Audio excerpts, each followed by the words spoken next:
Hi guys, it is Tamara. Thank you so much for coming back to my channel. Welcome back. Today we're going to be talking about the dysfunctional thought record. And this is something that I had brought up when we did the video on cognitive restructuring. And so I want to walk you through that worksheet, and I'm going to post the worksheet in the description box below so that you can go ahead and look at it or download it so that you can work along with me. And you can actually just create this worksheet on your own with paper. You don't really need to print out the worksheet. So I'm going to walk you through it today, and I hope you're able to walk with me through it as well. So thank you so much for coming back to my channel. For those who are subscribed and who are participating, thank you so much. And for those who are new, I encourage you to hit the subscribe button right over here so that you can stick around with us and be a part of our validating and growing community. The benefits for you in today's video is that I'm going to talk about the dysfunctional thought record, and I'm not going to make this a really long video because we talked about cognitive restructuring. I'm just going to be sure to post that video right up here later in the video for you. All right, so let's go ahead and talk about the dysfunctional thought record, and let's talk about dysfunctional thoughts and what that is. Okay, so when you're talking about trauma treatment and treatments that's specifically geared toward treating PTSD and other trauma symptoms like central nervous system dominance and the sympathetic and nervous system arousal, when you're talking about those kind of things, I want you to think about counseling techniques that work with your thoughts and in turn tries to work with your emotions. Because as I talked about in the previous video on cognitive restructuring, thoughts, feelings, and behaviors are connected. It's the thought, feeling, behavior connection. And if we're not aware of what we're thinking about, and if we're not in control of our thought life, then we're not going to be in control of our emotions and our behaviors as a result. Okay, cognitive behavior therapy really does seek to target those negative thought patterns that are imbalanced and unhealthy so that you can in turn control your emotions and then your behaviors. Okay, so I want to go over a few examples of dysfunctional thoughts. And I want you to kind of think about your own dysfunctional thoughts as well. What are some of the things that you find yourself thinking about that may or may not be true? So I'm going to give you just a few examples of dysfunctional thoughts that you may want to think about and kind of scan your own thoughts for, okay? So the first dysfunctional thought that I hear when clients come into my office is, I'm not good enough. I'm not good enough. Okay, the I'm not good enough thought often translates into an action, which is I can't do what I'm supposed to do, and I can't meet this expectation way up here. So as a result, I'm going to just do nothing. And that's where low motivation comes in. That's where learned helplessness comes in. That's where depression comes in, and anxiety to perform. It's a fear of not being able to do what it is that you know that you should be able to do. So the I'm not good enough thought often translates into low motivation, low self-esteem, learned helplessness, and a lack of motivation to do anything about it. Okay, the next kind of thought pattern is, but what if I fail? But what if I fail? If you stay locked in to these kind of negative thought patterns, then it's going to be hard for you to actually make the next step to make things better for you. When you're locked in that mindset, it's kind of like a battlefield, you know? So my background is Christianity, and I grew up in a household where my family really did look to God and really did look to Jesus Christ as the guidance that we needed in our family. And so I do base my personal life off of that. And one of the things that I like to do is every Sunday I like to kind of sit and reflect, and I journal, and I open my Bible and I read a few verses. But then I also find myself searching for knowledge on, you know, what's going on within myself. You know, I have to be there for a lot of people who are calling on me. When do I get a chance to kind of, you know, pause and figure out what's needed for me? And what I learned a couple weeks ago was that I had been going through a battle in my own mind, and my own mind was telling me that I'm too tired, that I'm losing my ability to give my clients the best of me, that I need to pull over for a little bit because because I'm feeling tired, and I need to kind of pause, right? Then, there have been times and periods where I think I don't want to get out of bed because I'm just too tired today. I'd rather stay in bed, And I realized that that was a battlefield in my own mind, that I was actually in the position of having to battle up against my own thoughts. My thoughts were the enemy, and I was standing there with my shield and my sword trying to battle my enemy, which were my thoughts. And my mind became a battlefield, and I had this tug of war between, do I want to take a break and rest, or do I want to keep going? Do I want to, collapse in frustration because I'm caretaking for someone in my family, and I'm running a business, a practice, a healthcare facility, and I'm caring for over 100 clients a month, right? Do I want to deal with that and keep pushing, or do I want to just collapse under my own negative thoughts? And so that was the battlefield of my mind.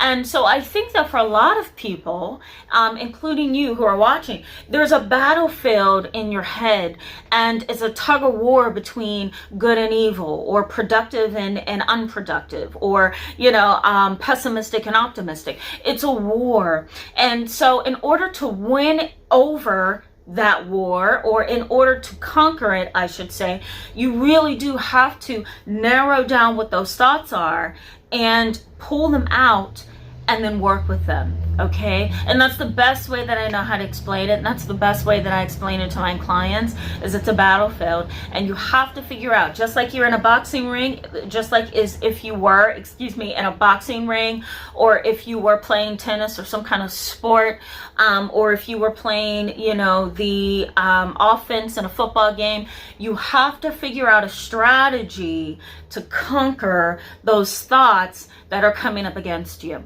The way that I try to teach my clients to deal with challenges in their life is to see it as a battlefield. And when you get up in the morning, that's the beginning of the battlefield. The battlefield starts as soon as you open your eyes, as soon as you look around and you begin to process, okay, what that day is going to consist of. For a lot of people who are depressed and anxious, the minute they open their eyes is the minute they begin to engage in that negative self-talk. I'm not going to be able to get through today. Today is going to be a really hard day. I don't know if I'm going to face my boss today. Oh my God, I have this client coming in. Oh my God, I'm feeling sick right now. And then the body follows, right? Because thoughts ends up controlling feelings. And so then, your feelings may start up, right? You may start to feel anxious or insecure, or nervous, or incapable of getting through the day, or even getting up for the morning. When that happens, then the physiological stuff starts to come in, right? Because if you're worrying and you're overthinking and you're beginning to feel certain emotions,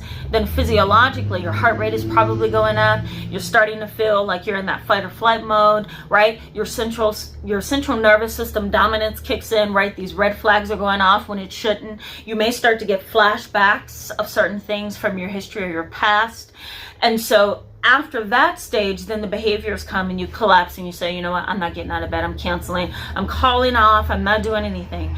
The battlefield starts after you open your eyes in the morning, and so you have to be ready for that. When you go to bed at night, you have to be ready to face that battle in the morning, and then face that battle with your sword and your shield, because you must continue to go. All right. So aside from my coaching, let's go ahead and start that dysfunctional thought record. Okay. So the dysfunctional thought record looks like this, and I showed it to you guys last week. Okay. So it looks like this, and the dysfunctional thought record has date and time, okay, in one column. So you have 1, 2, 3, 4, 5, 6, 7 columns. Okay. If you have a piece of paper, go ahead and just make your columns. So the first column is date and time. The second column is the situation, right? So you're just going to write situation and date and time. The next, you're going to write automatic thought in the next column. In the next column, you're going to write emotion. In the next column, you're going to write cognitive distortion, okay? And that's the skewed way that we see ourselves and our emotions and what's going on from one minute to the next, okay? Thought distortion or cognitive distortion. The next is an alternative thought. You're just going to write the title alternative thought. okay? And then the next is outcome, okay? Outcome. And that's the consequence or the result. So once you have all 7 of those columns, we can start to work through this together, okay? So let me just do a scenario with you. Do I even have paper? I think I do. All right, I got paper, guys. I'm prepared for once today. Mondays are really hard, aren't they? All right, so let's go ahead, okay? So let's start with date and time. So let's come up with a scenario, okay? So I'm gonna walk you through a scenario. 1, 2, 3, 4, 5, 6, 7. Okay, so let's do the scenario together, and then you can start to do your own scenario after this video. But I want to walk you through this and just give you an idea of how this works, okay? So date and time. Let's say things happened Sunday, March 1st, and the time would have been 3:00 p.m. Okay, what's the situation? Well, the situation is that my boss called me. All right, so we're making up a scenario. So boss called me. Okay, automatic thought when you think of your boss calling you. What do you think of your boss calling you? I haven't worked for anybody in a while now, so I can't remember what that was like for me. But I would think that I would be very nervous and uncertain about what that phone call is about, especially if it's coming in on a Sunday afternoon at 3:00. So my automatic thought would be, what could be wrong? Okay, that's going to be my automatic thought. What could be wrong?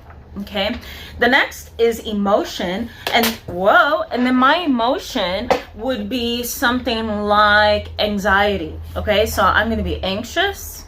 Okay, I'm going to be suspicious. Okay, I'm going to be fearful. Okay, and then you can just list all the emotions that you felt or feel. The next would be cognitive distortion. So what's my automatic skewed perception of the situation? Well, let's work through this. So my boss calls me on a Sunday at 3:00 p.m. I have absolutely no idea what he could possibly want. My automatic thought is, what could possibly be wrong that he's calling me on a Sunday at 3 p.m.? My cognitive distortion is probably going to be black or white thinking. And so black and white thinking is going to be something like, either he's calling to fire me or something's wrong. Okay? Either he's going to fire me or something's wrong. That's my black and white thinking. There's no gray, right? The gray area of that situation could be, he's calling me to alert me to a meeting that we have on Tuesday, or he's calling me to alert me that something's going to be wrong in the morning, so don't bother coming in. Okay?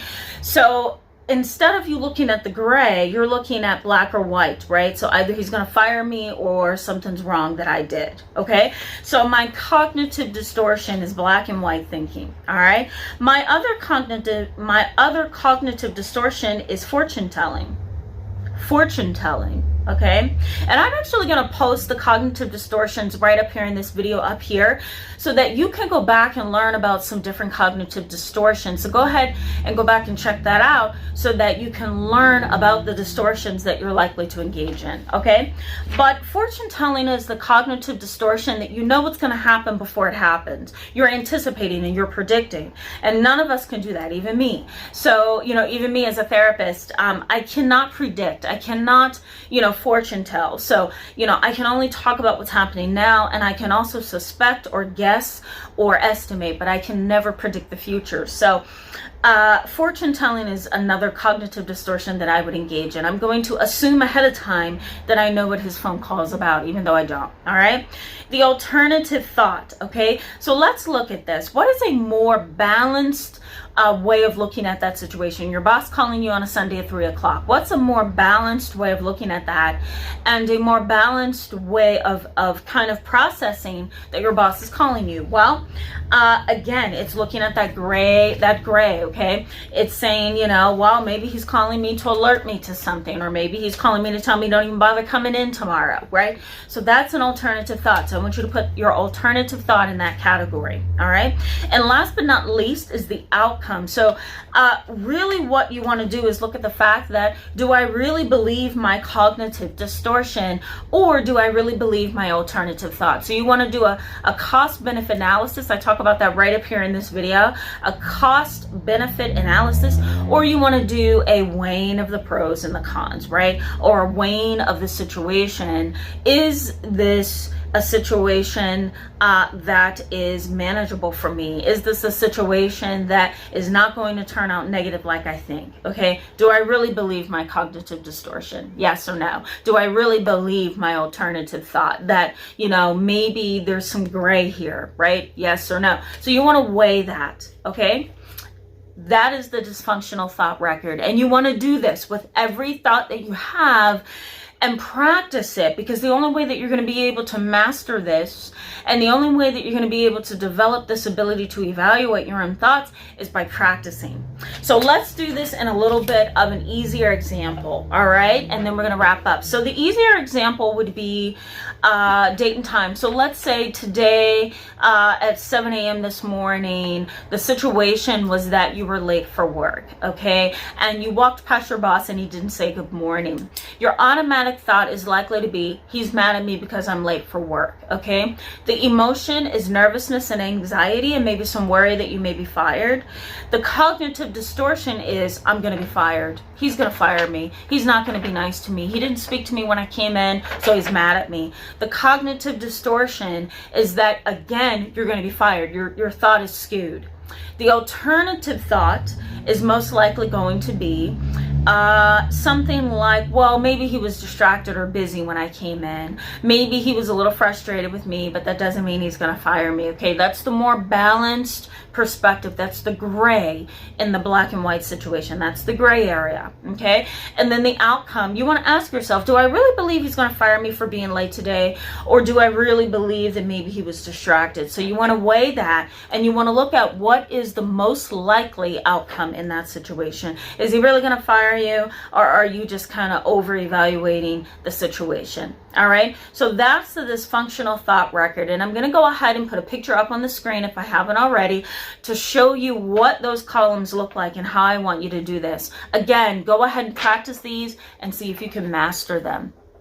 This is not a tool that everybody's going to be happy to use, right? It may sound convoluted, it may be a little frustrating, it may be a little confusing, but really what I'm trying to get you to do is evaluate your own thoughts, weigh the outcome, right? What's likely, what's not likely, what's realistic, what's not. You want to look at your skewed perception, right? You know, kind of like those negative thought patterns that really don't need to be there, and you want to try to balance the way that you're looking and thinking about a situation.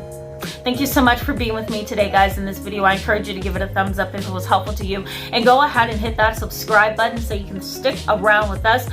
Next week, we're going to be talking a little bit more about techniques, and I'm going to be talking about trauma therapy, and we're going to be including some other therapeutic topics involving treatment that you may have never heard of, so stick around. All right, I'll see you then.